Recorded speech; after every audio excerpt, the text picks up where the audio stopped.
안녕하십니까? 오늘 저희는 고난의 밤에서 영광의 낮으로라는 주제로 요한복음 9장의 이야기를 나누고자 합니다. 어둠 속에 있던 한 사람이 어떻게 빛을 보게 되었는지 그 여정을 통해 우리에게 전하는 메시지를 함께 살펴보겠습니다. 예수님께서 길을 가시다가 날 때부터 앞을 보지 못하는 사람을 만나셨습니다. 이때 제자들은 그를 보자마자 그가 겪는 고통의 원인을 분석하기 시작했습니다. 예수님께서는 한 사람을 보셨지만 제자들은 그저 해결해야 할 문제거리로 바라보았던 것입니다. 제자들의 질문은 이 사람이 맹인이 된 것이 본인의 죄입니까? 아니면 부모의 죄입니까? 였습니다. 우리는 누군가의 불행을 볼 때 그 원인을 찾아 책임을 묻고 싶어하는 경향이 있습니다. 이는 인과응보의 시선에 머무르는 것입니다. 그러나 예수님은 누구의 죄 때문도 아니라고 분명히 말씀하셨습니다.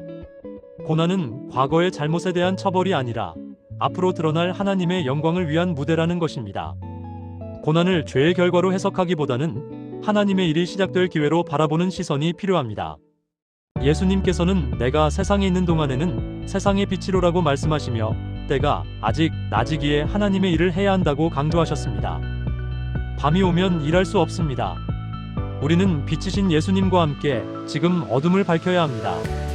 머리로만 분석하며 시간을 보내지 말고 지금은 하나님의 일을 해야 할 때입니다. 예수님은 말씀만으로도 고치실 수 있었지만 굳이 땅에 침을 뱉어 진흙을 이겨 눈에 바르셨습니다. 이는 마치 하나님이 태초에 흙으로 사람을 지으셨듯 망가진 눈을 흙으로 다시 빚어 창조하신 것과 같습니다. 이는 단순한 치유를 넘어선 새로운 창조를 의미합니다. 이어서 예수님은 그를 실로암못으로 보내셨습니다. 실로암은 보냄을 받았다는 뜻을 가지고 있습니다. 모든 것이 이해되지 않고 앞이 보이지 않아도 말씀에 순종하여 발을 떼는 것. 그것이 바로 믿음의 시작입니다. 그는 순종했고 씻었고 마침내 보게 되었습니다. 어둠 속에 있던 그의 세상은 완전히 바뀌었습니다. 순종이 끝나는 곳에서 기적이 시작된 것입니다. 하지만 눈을 뜬 그를 보고 이웃들은 믿지 못했습니다.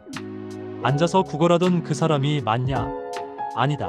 비슷하게 생긴 사람일 뿐이다. 라며 혼란스러워했습니다.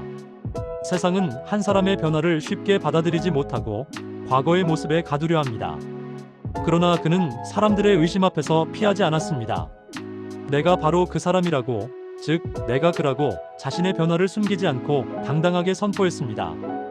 그의 증언은 꾸밈 없었습니다. 예수라는 사람이 진흙을 내 눈에 바르고 씻으라 하기에 씻었더니 보게 되었습니다. 전도는 복잡한 설명이 아닙니다.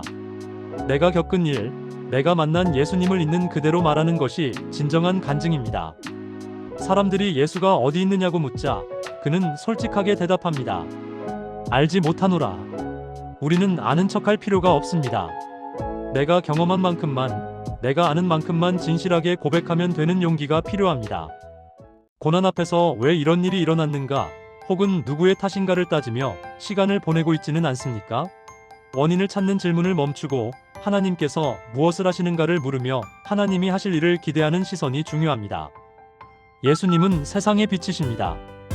당신의 아픔과 절망은 끝이 아닙니다. 오히려 하나님의 영광이 드러날 새로운 시작이 될 수 있습니다. 눈을 들어 빛이신 예수님을 바라보십시오. 당신의 어둠에도 빛이 찾아올 것입니다.